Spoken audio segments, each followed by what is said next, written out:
Sylvain Vidal. Bonjour. Vous êtes délégué régional EDF Occitanie. On va revenir dans quelques secondes sur ce que représente EDF ici dans notre région. Mais avant cela, un mot de l'endroit où vous nous accueillez aujourd'hui. On est où ?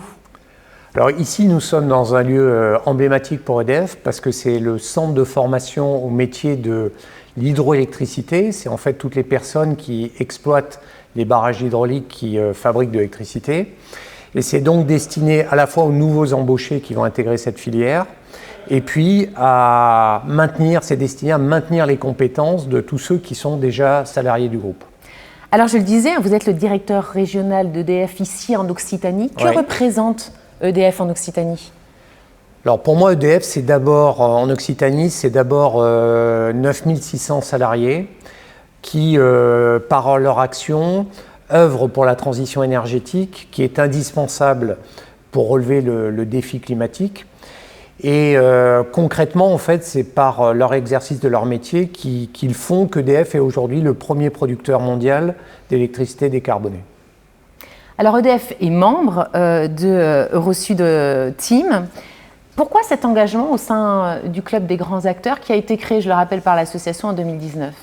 Alors, tout simplement en regardant quelles sont les valeurs ou l'objectif, à la fois l'engagement sociétal, l'engagement sur la transition énergétique et l'engagement sur l'aménagement territorial.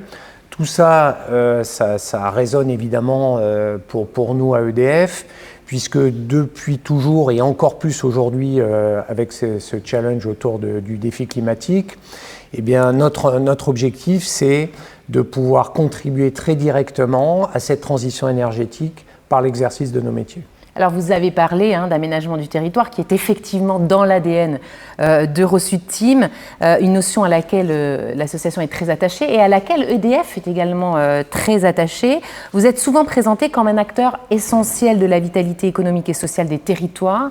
Alors en un mot, est-ce que vous pouvez nous dire quels sont selon vous les atouts et les points d'amélioration de notre territoire ?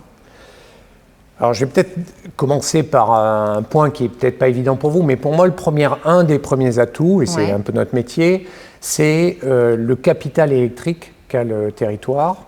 Puisque aujourd'hui, quand on regarde l'équation énergétique de l'Occitanie, l'Occitanie produit toute l'électricité qu'elle consomme et toute cette électricité est décarbonée, c'est-à-dire qu'elle n'émet pas de gaz à effet de serre.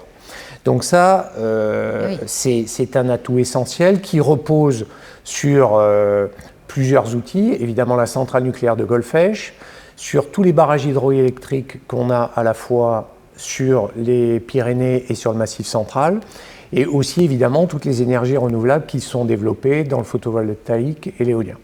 Bon, alors ça évidemment c'est un prisme un peu d'électricien d'EDF. Après, si j'ouvre un peu le jeu, je pense qu'un atout très très fort qu'a l'Occitanie, c'est son accroissement démographique, puisque c'est une région dynamique qui accueille environ 40 000 habitants par an. Ça, je pense que c'est un atout énorme. Et les gens qui arrivent sur l'Occitanie vont avoir la chance de trouver un écosystème académique, un écosystème scolaire très dense, avec des écoles d'ingénieurs, des écoles de commerce, de sociales qui font référence. Et ça, je pense que c'est un atout très important que nous exploitons, puisque compte tenu de cet enjeu sur la transition énergétique, on est dans une dynamique de recrutement qui est importante. En 2024, on va accueillir plus de 1000 collaborateurs au sein d'EDF. Et évidemment, du coup, on noue des partenariats très importants avec tout ce milieu académique scolaire, avec le rectorat, avec entre autres une ambition, c'est d'attirer beaucoup plus de jeunes filles et de jeunes femmes vers nos métiers, qui reste un petit peu l'apanage des garçons jusqu'à maintenant. Alors on a parlé d'aménagement du territoire, on va maintenant parler des grands projets, les LGV d'Occitanie, puisque vous savez, là encore, c'est un cheval de bataille d'Eurosud Team et depuis bien longtemps, c'est même un combat que l'association mène depuis longtemps. Aujourd'hui, GPSO et LNMP sont lancés, le coup d'envoi des AFNT a été donné, la 3e ligne du métro est en cours également. Tout cela avec des enjeux liés à l'intermodalité, une question là encore qui est chère à Eurosud Team. Très concrètement, de quelle manière EDF est-elle engagée dans les grands projets de mobilité de notre territoire et Et finalement, quelle est votre place à vous, EDF, dans ces projets qui sont structurants pour notre territoire? Alors, d'abord, je pense qu'on est engagé en tant qu'entreprise avec, comme je l'ai rappelé, beaucoup de salariés sur ce territoire, une dynamique de croissance. Donc, on est engagé comme des entreprises pour pouvoir satisfaire, je dirais, le bien-être de nos salariés et la poursuite de notre développement économique.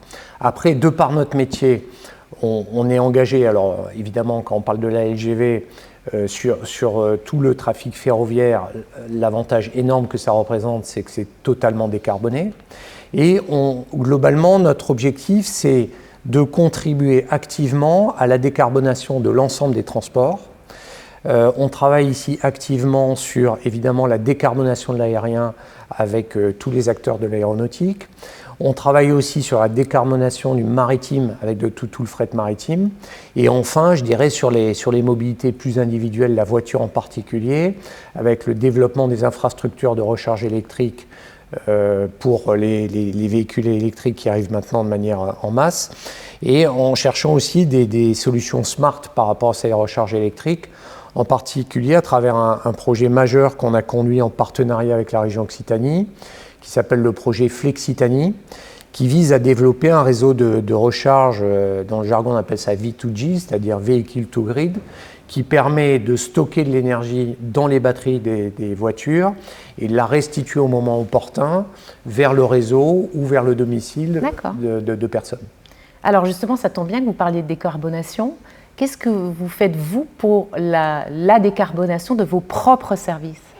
Alors, d'abord... Est-ce que c'est une priorité, ça? C'est clairement une priorité. Alors, d'abord, de par l'exercice de nos métiers, je l'ai dit, on est le premier producteur d'électricité décarbonée dans le monde. Et on ne s'arrête pas là. Notre ambition, c'est de continuer à produire une électricité qui soit de moins en moins décarbonée. Si je donne une référence, l'électricité produite par EDF en France, elle émet 37 grammes de CO2 par kilowattheure. D'accord. Bon, retenez pas le chiffre, retenez juste que c'est 6 fois moins que la moyenne européenne. Voilà. Donc ça, c'est un atout très clairement pour le pays, on en est fiers. Après, on est très actif aussi dans inciter à la fois nos salariés à être des acteurs de la décarbonation, en les aidant à s'équiper de véhicules électriques, de vélos électriques, et nous-mêmes, toute notre flotte de véhicules est en train d'être convertie à l'électricité. Donc l'ambition, c'est à la fois de pouvoir donner à nos clients tous les services leur permettant de se décarboner, et en même temps, je dirais, d'être exemplaires vis-à-vis de nous-mêmes et vis-à-vis de nos salariés.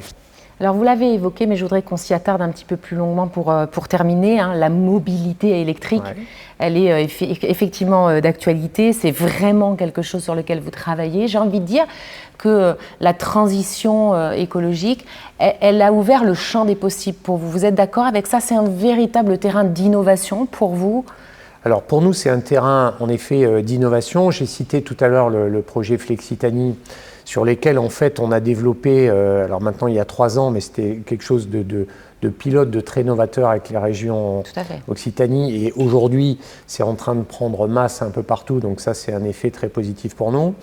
Et comme je l'ai dit, on a la chance d'avoir ici un terreau très très favorable, que ce soit au niveau académique, au niveau start-up, au niveau incubateur, et on a une approche de l'innovation qui est très ouverte, une démarche d'open innovation, sur laquelle on pense que la technologie, les nouvelles technologies qui seront indispensables à la transition énergétique se développeront à travers un partenariat comme des grandes entreprises comme la nôtre, et puis des jeunes pousses, des start-up.